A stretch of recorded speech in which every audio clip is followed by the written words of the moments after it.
Hello guys, I'm Krishna and we'll take a look at a Python topic today. And it is part of inheritance and it is part of object-oriented programming in Python. So it is very interesting and easy topic, and it is very useful also. Like object-oriented programming, it is the base of programming.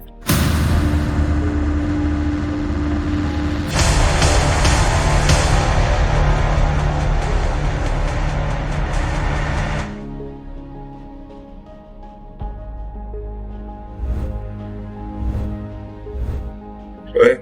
So what we'll do, we'll make a class. We'll make a class in Java. Let's name it demo or Java in Python. Sorry, we don't have to use parentheses. And now I'm creating a method. And now here I'll use a keyword which is double underscore new double underscore.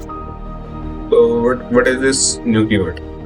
So this new keyword, it is a special kind of keyword in Python. So what it does, when you create a instance or a class of class in Python, so Python first calls this new method to create the object, and then after it calls that inid method.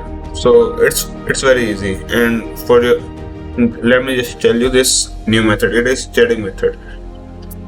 Guys, so let's continue. So this new it will be called before calling the constructor, and we have to pass a parameter which is self. Is creating an instance of self, and now let's print something.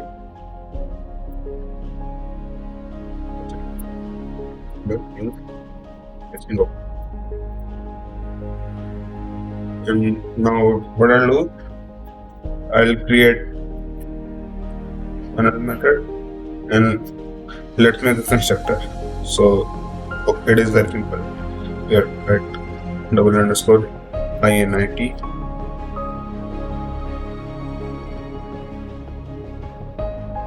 and now let's print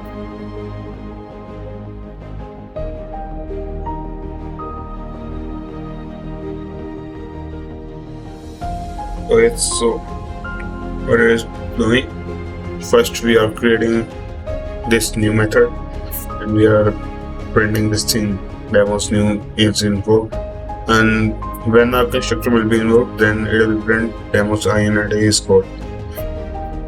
Okay, so what I'll do, I'll create another class, and let's say it is the child class of class demo.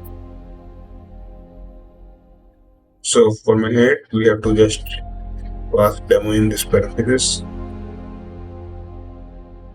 Oops.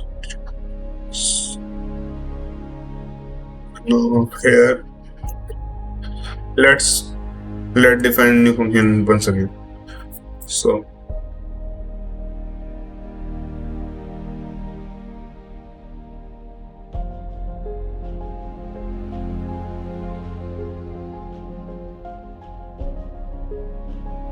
I'll just create one constructor of this class also.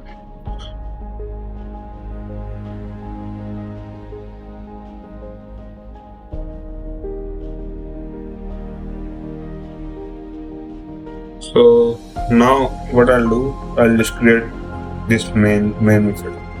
It is not very important. You can do it without creating this main method also, but I'll just do it. I'll create a method and let's name it.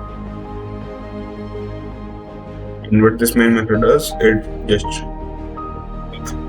what we'll do in this main method, we'll create the object of the both of these classes. So let's say obj1 equal to demo derived. So we created the object of class obj we created an object of derived demo derived class. And what I'll do, I'll just create another object, and let's say it is of class demo. And in the next line, I'll just create all the main method. So now you guys try to figure out which should be the output of the following code. It is not very difficult. It is kind of simple. So take your time. You have 5 seconds to pause the video and put your answer in the comment section. We'll take a look at it. If we run this code, we say we can see this derived new is code, right? Derived demo derived new is code. So new it will be called first, and then after that it won't call this initial, because you can see we didn't, if we create this new method, so we have to like invoke this constructor by ourselves. So we didn't do anything like cell.initialize cell. That's why it is not printing out this thing. Didn't demo derived initialize. It is not pulling this line. So that's why it is not printing it. And you may see rest is printing. I hope it is clear to you guys. If you still haven't it out, you can just ask us in the comment section. You can just take another look at it also. Till then, see you guys. Till then, bye bye. See you guys in the next video. Thank you.